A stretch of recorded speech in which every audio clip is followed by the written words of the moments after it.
What is going on, guys? So we are just going to run through this video very quickly. This is the D handle PEC fly machine. So as you can see, I've attached two D handles. Now the D handles are the material handles which you'll usually find on a set of cables on your cable machines in your gyms. So the reason why I wanted to run through this very quickly was, just to give you a basic understanding of as to why I'm using these rather than just using the conventional handles which I've got. As you can see on this particular machine, the seat is as low as it can possibly go.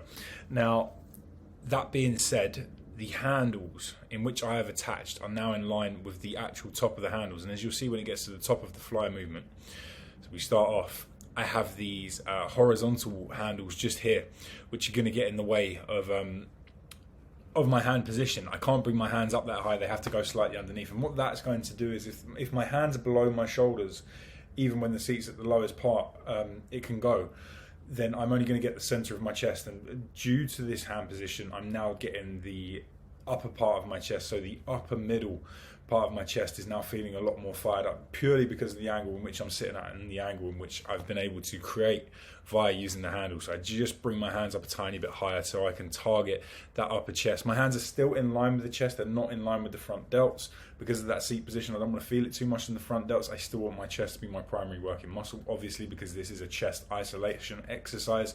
So we're pulling that in, getting that big squeeze at the top of the rep, and we're keeping the elbows driving in behind the wrists. So as we go down, we come down, we control. So see from that side angle there, if I was to do this, my knuckles would have to be right underneath that silver ring there. So it just allows me to bring them up a few inches, but that does actually change a lot of the movement, and really, it's a really nice mind to muscle connection in the middle top of that chest, which for me can be quite hard to hit anyway. So this was a real game changer, actually finding these. I actually found the D handles left on the machine a few weeks ago, and I'd seen people doing it, and I thought, you know what, I'll give it a go, see what comes of it. And honestly, every time I go on this machine now, I'm looking for the handles because I really want to look to develop that part of the chest. So, if your handles, there are some gyms where the handles do not have the horizontal attachments, where that straight vertical handle is very long, in which case you probably won't need these. If you find that your wrists maybe aren't traveling in such a natural position or going through like a natural range of motion, then you might find the handles a little bit more useful and a little bit more comfortable.